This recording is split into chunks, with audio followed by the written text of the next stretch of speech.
Dans les 15 prochaines années, 68 gares sortiront du sol et 180 km de tunnels seront creusés par les tunneliers. Comment la Société du Grand Paris fait-elle pour surveiller l'impact de leur passage sur les sols et les bâtis? Et pour répondre à cette question, nous nous trouvons à Champigny où le tout premier tunnelier entrera en action.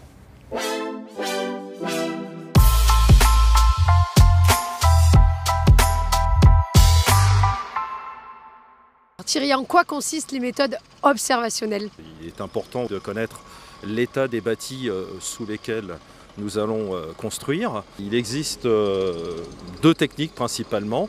Une première technique, on appelle une technique d'observation. On dispose sur les façades de ces bâtis, alors qu'ils soient pavillonnaires ou des immeubles, des petites cellules qui vont permettre de pouvoir surveiller leur évolution, leur mouvement dans le temps, avant les travaux, pendant et après les travaux.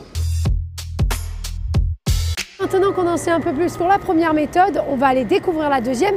Mais pour ça, on a un peu de route, car on va à Barcelone. Il y a du soleil, mais également la société Altamira, qui est là pour la surveillance par satellite des sols. Ici, c'est la pointe de la technologie spatiale au service du Grand Paris. Suivez-moi.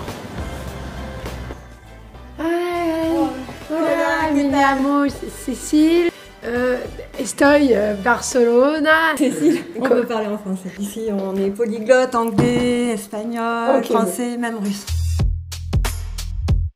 On fait de la mesure de mouvement du sol par satellite en utilisant des satellites radars. Alors pour le Grand Paris, on a une double mission. On a utilisé toute l'archive d'images satellites pour pouvoir faire un état des lieux avant travaux.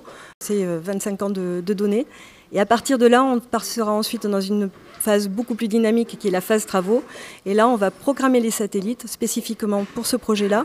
Si un sol est en train de tasser, parce qu'un tunnelier est en train de creuser, on aura un temps de retour qui sera plus long.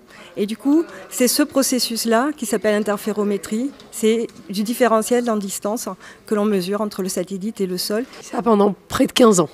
Oui. Le temps qu'on ait fini de creuser sous Paris et de mettre au service de tous les citoyens ce splendide métro. Oui. Chaque mois, on a à peu près 3 images acquises par le satellite.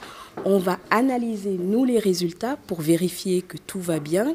Tous les points verts sont les zones où il n'y a pas de souci. Il y a beaucoup de points verts, donc on est rassuré.